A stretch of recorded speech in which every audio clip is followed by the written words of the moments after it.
We're joined by Margaret Hoover. She's a Fox News contributor and author of a new book entitled American Individualism: How a New Generation of Conservatives Can Save the Republican Party.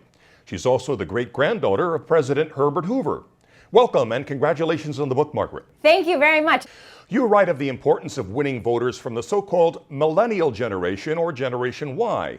Why do they need any more convincing than any other potential Republican voters? Well, Ashley, I'm so glad you asked, because this is one of those that's going to really slip by us Republicans if we're not careful. This is, first of all, it's the largest generation in American history. There are 80 million of them.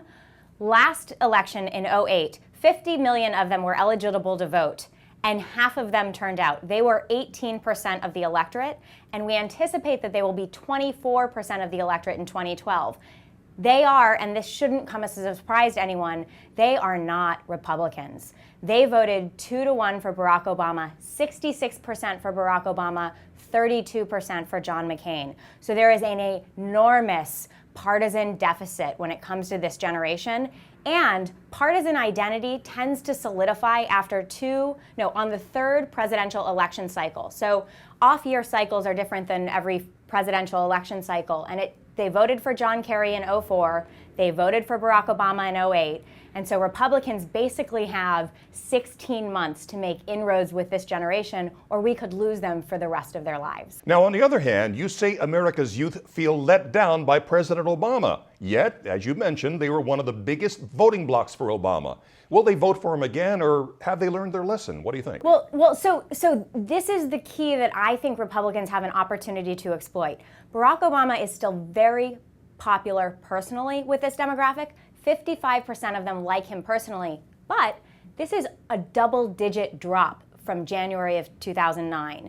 Now, in 2006, the last off-year election cycle before 2010, millennials turned out to vote, and they voted decisively for Democrats, but they stayed home in the next off-year election cycle, 2010.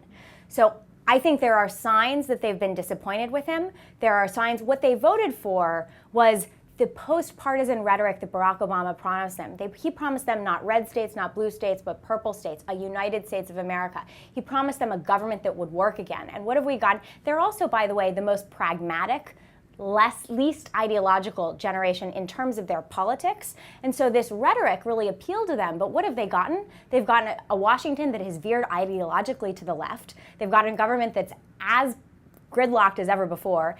And Barack Obama's own rhetoric undermines his rhetoric to overcome post-partisanship. So because he can be the worst culprit of demagoguery of the right.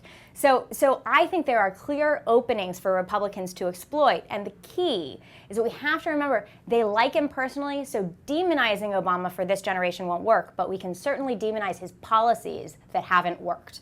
Referring to the millennial generation, you write in your book this: for Republicans, the key to closing the generational gap is to emphasize economic values and de-emphasize social issues. Please explain that briefly. Unemployment, as we all know, is at 9.2%. But listen to this. In the millennial generation, they are 37% unemployed or underemployed.